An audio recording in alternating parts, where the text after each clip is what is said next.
La grâce de Dieu nous conduit ce 11 janvier 2025 à méditer et à prier le psaume 149. Ce psaume nous donne de louer Dieu pour ses jugements. Le peuple se réjouit de la victoire donnée par Dieu. Il exulte de joie avec danse et instruments de musique au jugement des nations ennemies. Autrement dit, le peuple de Dieu se sait appelé à la gloire et au bonheur. Il sera l'instrument de la justice de Dieu. Pour comprendre la raison de cette louange à Dieu, il nous faut faire un recul dans le temps. En effet, le verset 6 fait allusion à l'arme de guerre que les fidèles doivent exercer pour punir les nations. Cette arme de guerre est l'épée à double tranchant. Dans le Nouveau Testament, l'épée à deux tranchants est une métaphore pour la parole de Dieu. Confère Hébreux 4, verset 12. L'Ancien Testament nous parle du livre des guerres de l'Éternel, qui peut être un recueil de poèmes relatant des guerres dans lesquelles l'Éternel a soutenu son peuple. Confère Nombre 21, 14. Quand on parle de guerre de l'Éternel, soulignons que celles-ci sont de deux ordres.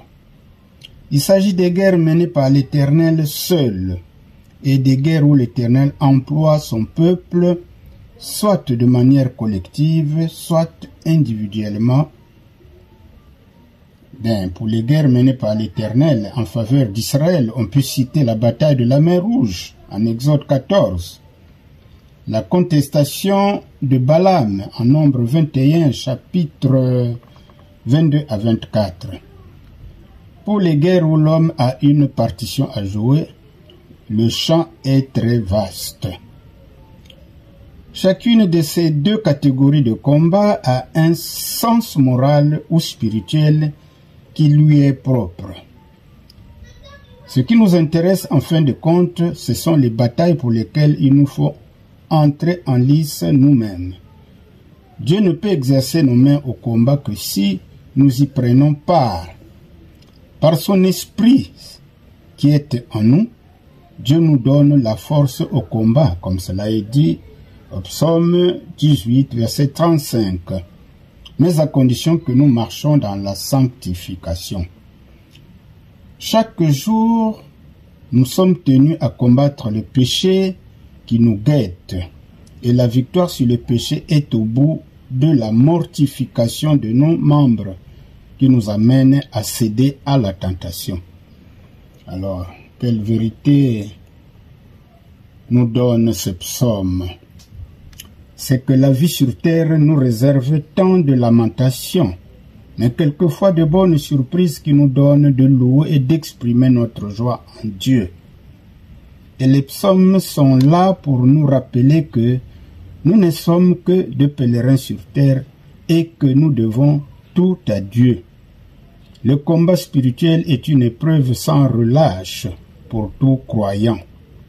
À chacun de nous d'être conscient de la réalité de cette lutte sans fin que nous livrent Satan et ses soldats, dans le but de nous barrer le chemin du salut. Pour cela, il nous faut revêtir de l'armure qui vient de Dieu, cette armure qui nous est donnée en Éphésiens 6, les versets 10 à 17.